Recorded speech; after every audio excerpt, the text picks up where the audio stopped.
જય શ્રી કૃષ્ણ, જય ચેહરમાં। હું છું ગીતાબેન એચ દેસાઈ। ચેહર કિચનમાં આપનું સ્વાગત કરું છું। આજે આપણે બનાવીશું ઘઉંના લોટના લાડુ।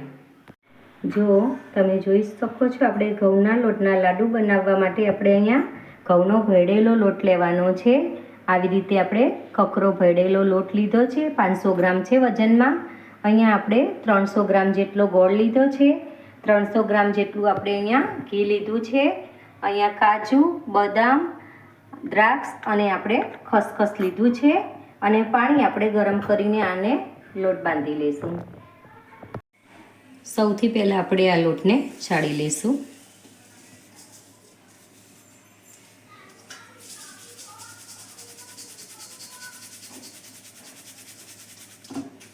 આવી રીતે આપણે બધો જ લોટ ચાળી લેશું।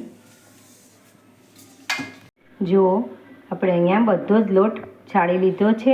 હવે આપણે આને મોણ દઈ દઈશું। મોણ માટે આપણે તેલ લીધું છે। આપણે મોણમાં ઘીનો ઉપયોગ નથી કરવાનો। તેલનું મોણ દેતા હોઈએ છે તો લાડવા બહુ સરસ રીતે બનતા હોય છે। તો આપણે અહીંયા એક નાનો કપ ભરીને તેલ લીધું છે। આપણે એમાંથી થોડું 2-3 ચમચી જેટલું વધ્યું છે, આપણે જોઈ લઈએ છીએ। જો જરૂર પડશે તો આટલે આપણે નાખી દઈશું। પહેલાં આને આપણે મિક્સ કરી લઈએ।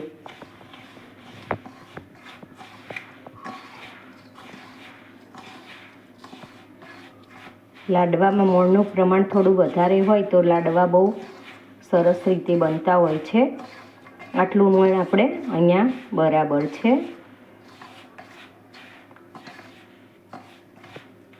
એક કપમાંથી આપણે આટલું 3 ચમચી જેટલું તેલ વધ્યું છે। આટલા કપનું માપ લેવાનું। 500 ગ્રામ લોટ હોય તો આપણે આટલો કપ ભરીને મોણ નાખી દેવાનું। જો તમે જોઈ શકો છો, આપણું મોણ અહીંયા કમ્પ્લીટ આવી ગયું છે। આપણે અહીંયા લોટ અને તેલને મિક્સ કરી લીધું છે। હવે આપણે આ પાણી આપણે ગરમ કરીને લીધું છે। હાવ હનાયું પાણી, કારણ કે આપણે આમ આંગળી બોળીએ તો આપણી આંગળી બળે નહીં, એવી રીતનું આપણે પાણી ગરમ કરીને લેવાનું છે। તો હવે આવી રીતે આપણે થોડું થોડું પાણી નાખતા જઈશું અને નાના નાના લુવા વાળતા જઈશું। તમે જોઈ શકો છો, આપણે પહેલાં લોટ અને પાણી મિક્સ કરી લઈએ। આને બહુ ઢીલો નથી કરી દેવાનો। ઢીલો હોય તો આપણા જે મુઠિયા હોય ને અંદરથી બરાબર ચડે નહીં, એટલા માટે આપણે આને કડક જ રાખવાનો છે, લોટને ભાખરીની જેમ।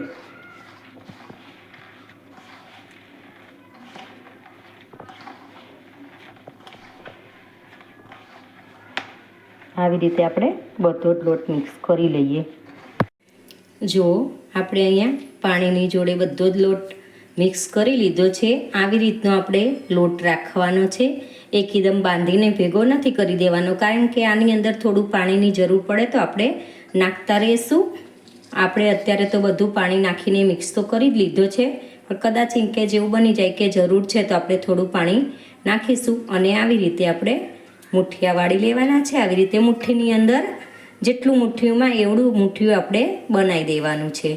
જોઈ શકો છો તમે, આવી રીતે ફીટ દબાઈને આપણે મુઠિયાને વાળી લઈશું। જુઓ, આને એમ પસાડીએ તો ભાગી ના જાય એવું ધ્યાન રાખવાનું। જોઈ શકો છો તમે, આવી જ રીતે આપણે બધા મુઠિયાને વાળી લઈશું।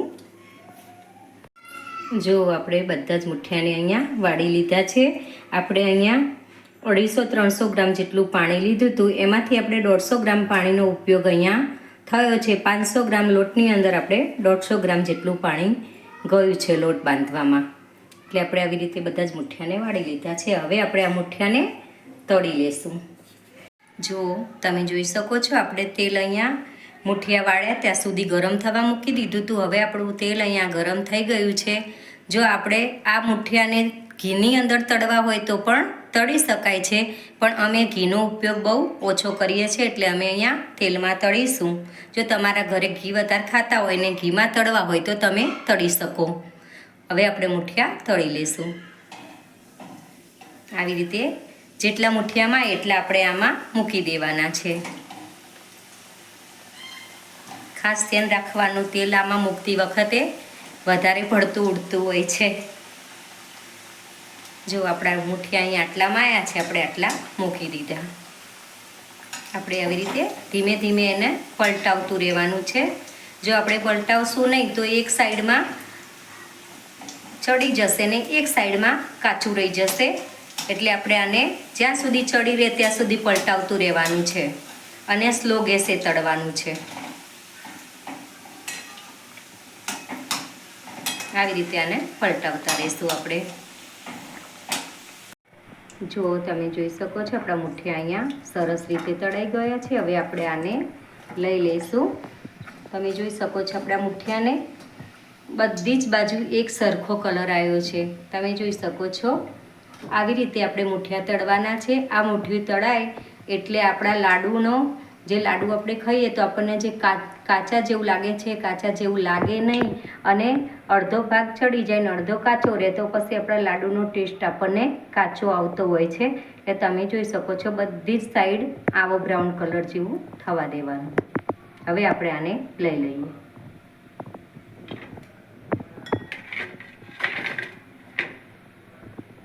જો આપણા મુઠિયા અહીંયા તળાઈ ગયા છે.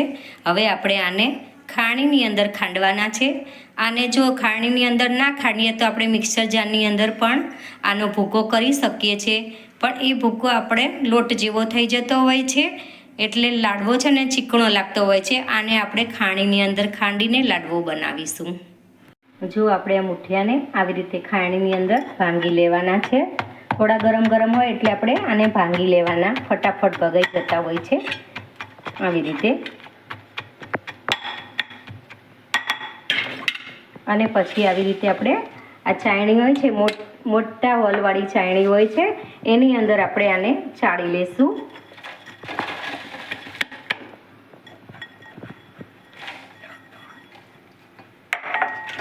આવી રીતે આપણે ઘસીને બધું ચાળી લેવાનું છે.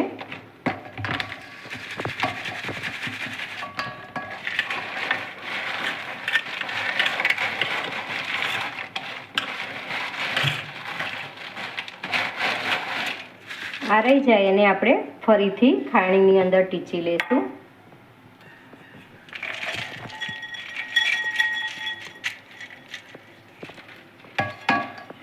આવી રીતે આપણે બધા જ મુઠિયાને ટીચીને ચાળી લેવાના છે. જો તમે જોઈ શકો છો આપણે બધા જ મુઠિયાને અહીંયા ટીચીને ચાળી લીધા છે. હવે આપણે આને સાઈડમાં મૂકી દઈશું. હવે આપણે લાડુની અંદર નાખવા માટે ગોળનો પાયો કરી લેશું. આપણે અહીંયા ઘી લઈ લઈશું. પહેલાં આ ગોળ લઈ લઈશું આપણે જે ટીચીને નાનો કરીને રાખ્યો છે. એ ગોળ આપણે અહીંયા બધો જ લઈ લેવાનો છે. ઘી આપણે થોડું પાછું રાખ્યું છે કારણ કે આની અંદર બધું ના નાખી દઈએ તો ચાલે. જે આપણે તૈયાર કરીને રાખ્યો છે લાડવાનો લોટ એની અંદર પછીથી પણ આપણે નાખી શકીએ છીએ. હવે આપણે આને ગોળ અને ઘીને મિક્સ કરી લઈશું. આવી રીતે આપણે ગોળ અને ઘીને મિક્સ કરવાનું છે. આપણે ગોળને બહુ પાયો નથી આવવા દેવાનો. આ થોડો ગોળ ઓગળી જાય અને થોડો ઉપર આવે એટલે તરત આપણે આ ગેસને બંધ કરી લઈશું. જો તમે જોઈ શકો છો આપણે ઘી અને ગોળ સરસ રીતે અહીંયા મિક્સ થઈ ગયું છે. આટલું જ આપણે ગરમ કરવાનું છે. આનાથી વધારે આપણે ગોળ અને ઘી ગરમ નથી થવા દેવાનું. હવે આપણે આને લાડુનો જે લોટ તૈયાર કરીને રાખ્યો છે એની અંદર આપણે મિક્સ કરી લઈશું. આની અંદર આપણે મિક્સ કરી લઈશું. જો આપણે અહીંયા કાજુના ટુકડા કરીને રાખ્યા છે એ કાજુના ટુકડા પણ આની અંદર એડ કરી લઈશું. આ છે બદામના ટુકડા. બદામના ટુકડા પણ આપણે અહીંયા એડ કરી લઈશું. આ છે કિસમિસ. કિસમિસ પણ અહીંયા એડ કરી લઈશું આપણે. હવે આપણે આને મિક્સ કરી લઈએ.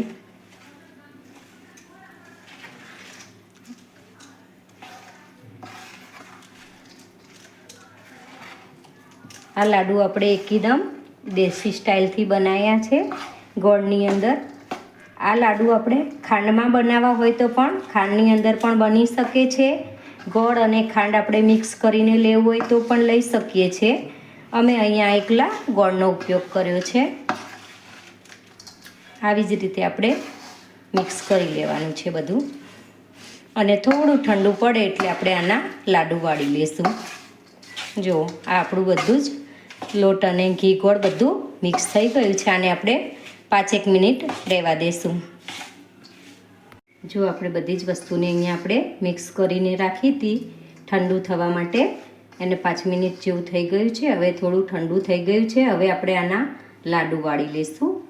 જો તમે જોઈ શકો છો આપણે આવી રીતે મીડિયમ સાઈઝના લાડુ વાળી લઈશું. જો આપણે અહીંયા ઘી લીધું હતું 300 ગ્રામ જેવું, પણ આપણે જે પાયાની અંદર 200 ગ્રામ જેવું ઘી લીધું હતું એ જ ઘીમાં આપણે 500 ગ્રામ લોટના લાડુ તૈયાર થઈ ગયા છે. એટલે આપણે એવું માનીને ચાલવાનું કે 500 ગ્રામ લોટની અંદર 200 ગ્રામ જેવું ઘી જોઈશે. જો આવી રીતે આપણે દબાવીને લાડુ વાળી લઈશું. જો આપણે આવી રીતે નાખવાનું છે, તૂટી ના જાય એટલે. જો આવી રીતે આપણે જોઈ લેવાનું, તૂટી નથી જતો ને એવી રીતે આપણે બધા જ લાડુને આવી રીતે વાળી લઈશું. જો તમે જોઈ શકો છો આપણે અહીંયા 500 ગ્રામ લોટના 10થી 11 નંગ લાડુ બન્યા છે. આપણે આવી જ રીતે લાડુ બનાવીને ખાઈએ તો આપણને બહુ સરસ લાડુનો ટેસ્ટ આવતો હોય છે. બધા જ લાડુ ઉપર આપણે આવી રીતે ખસખસને નાખી દઈશું.